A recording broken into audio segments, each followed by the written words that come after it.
திருப்பார்கடலில் ஆதிசேஷன் மேல் சயனித்துக் கொண்டிருக்கும் திருமாலின் நாபிக் கமலத்திலிருந்து தோன்றியவர் பிரம்மதேவன். இதனால் பிரம்மதேவனுக்கு ஆணவமும் அகங்காரமும் ஏற்பட்டது.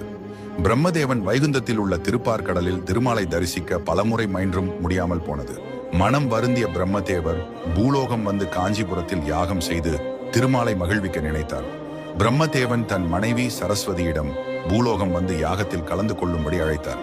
பிரம்மதேவன் மேல் இருந்த கோபத்தின் காரணமாக யாகத்திற்கு வர சரஸ்வதி மறுத்துவிட்டார். எனவே பிரம்மதேவன் தன்னுடைய மற்ற மனைவிகளான சாவித்திரி, காயத்ரி இருவரையும் அழைத்துக் கொண்டு காஞ்சிபுரம் வந்து யாகத்தை தொடங்கினார்.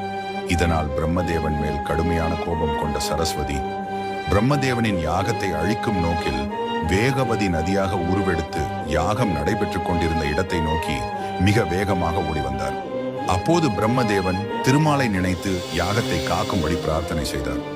திருமால் ஆதிசேஷன் மீது சயனித்த கோலத்தில் நதி வெள்ளம் வரும் பாதையின் குறுக்கே படுத்து நதியை தடுத்தார். சரஸ்வதி கோபம் தணிந்து திருமாலை வணங்கினாள். யாகமும் பூர்த்தியடைந்தது.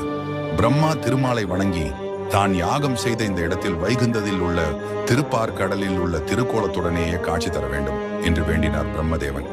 பிரம்மாவின் வேண்டுகோளை ஏற்று திருமால் பக்தர்களுக்கு அருள் புரிய ஒப்புக்கொண்டார். ஷீராப்திநாதன் என்று பெயர்.